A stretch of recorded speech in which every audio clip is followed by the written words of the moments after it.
a little bit on photoelectron spectroscopy. So, a little backstory to this.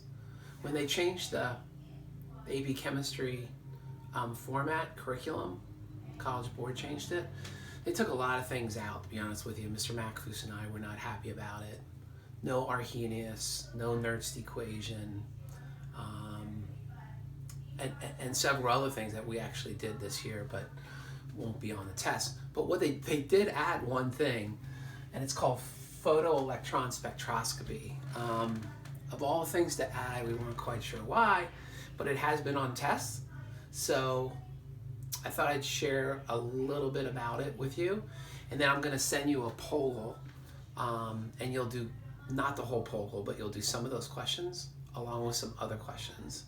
A couple years ago, there was a photoelectron spectroscopy question. It was really easy. So here we go. Okay. So before we look at this, let's make sure you understand what the photoelectric effect is. So if we have a molecule, let's say we have molecules here, and we expose it to some electromagnetic waves, typically X-rays. If we can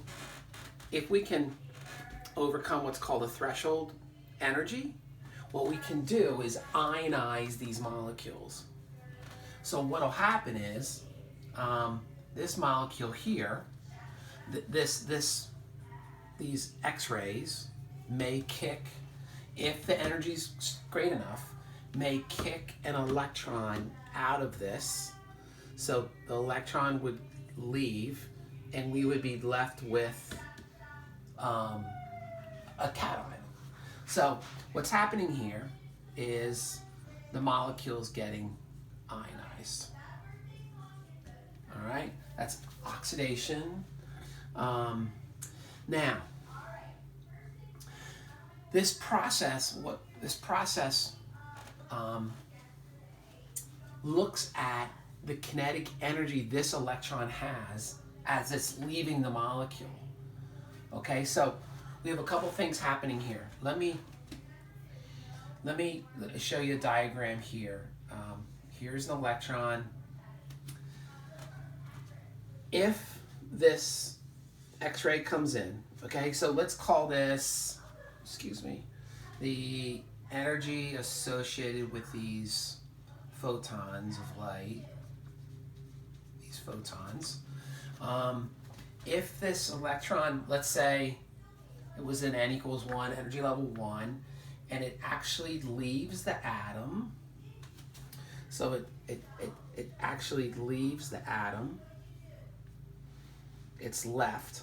And when an electron is removed from an atom, that's called ionization energy. I know we have to review periodicity. So ionization energy, the energy needed to remove an electron from an atom. Now, it's possible, though, if this energy is great enough, that this electron not only leaves the atom, but then also has some kinetic energy. So if we write this equation here, if we look at the relationship between the energy the photons have, the ionization energy, and the kinetic energy the electron has once it's left the atom, we have this. So the energy of the electromagnetic waves, okay, so let me not put that there, sorry.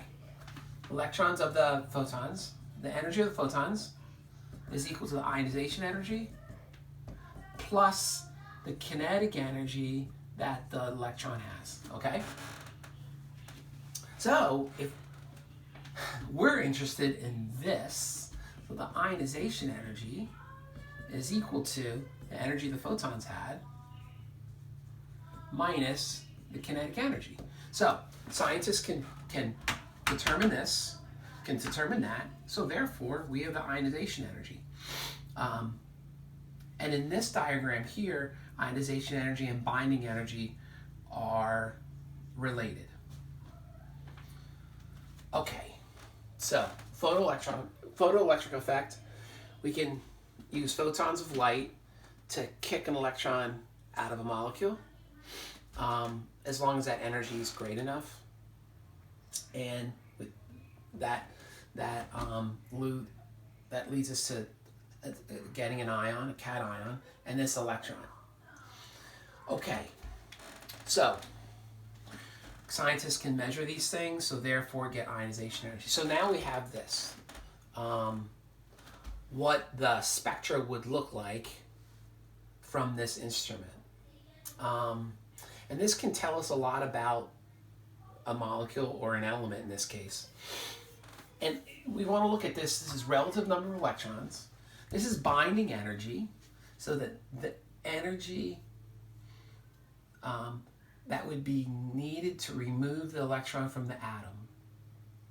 And what you notice, this scale, it's getting greater as you go toward the axis. So what this allows us to think about is where the X and Y origin is.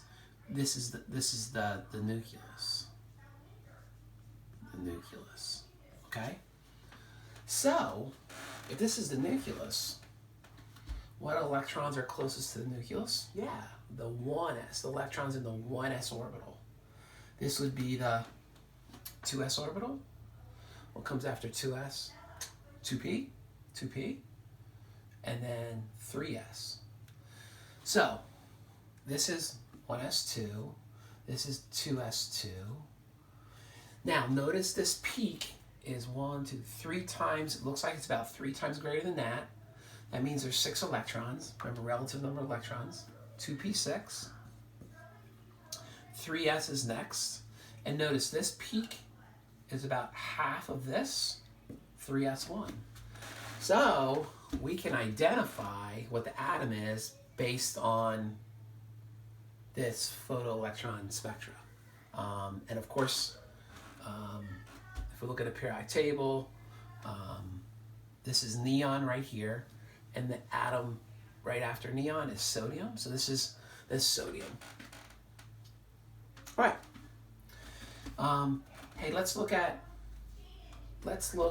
what, let me use red, what the photoelectron spectra of magnesium would look like. So let's remember, so sodium this is sodium. So sodium's 1s2, 2s2, 2p6, 3s1. Magnesium, 1s2, 2s2, 2p6, 3s2. So that's interesting. Filled orbital, remember that? So let me draw what magnesium would look like, okay? So here we go. We're gonna, this first peak is gonna be shifted over a little bit to the left. Same with this peak. Same with this peak. Again, I'm drawing magnesium. And then this peak, of course, it would have to be double the size. It's also shifted over to the left. So let's think about why that is. Think about sodium and magnesium in the same period, the periodic table. And I don't know if you remember or not, as you go across to the right, atoms get smaller because the nuclear charge gets greater. So sodium has 11 protons. This has 12 protons. So there's a greater electrostatic attraction that these electrons are feeling than these. So the electrons in the 1s orbital are close to the nucleus. So therefore they're going to be harder to remove. The binding energy is going to be greater. Hope you remember that. Well, I'll make a video on periodicity and we'll look at those trends again. The atomic size, ionization energy, electron affinity, and we'll remind you of electronegativity. Remember also, When you go down a group, atoms get larger. There's just more energy levels. But what we're looking at here is as you go across a periodic table, atoms do get smaller, okay? Another thing with this magnesium, that's a filled orbital. So remember, atoms like half-filled or filled orbitals. So this is fairly significant, the greater energy, the greater binding energy here. All right, photoelectron spectroscopy. Whew. You'll see a bunch of these in assignment, and you'll have to identify, maybe you'll have to draw a few for an atom. I hope that assignment won't take you too long. So that's all for today.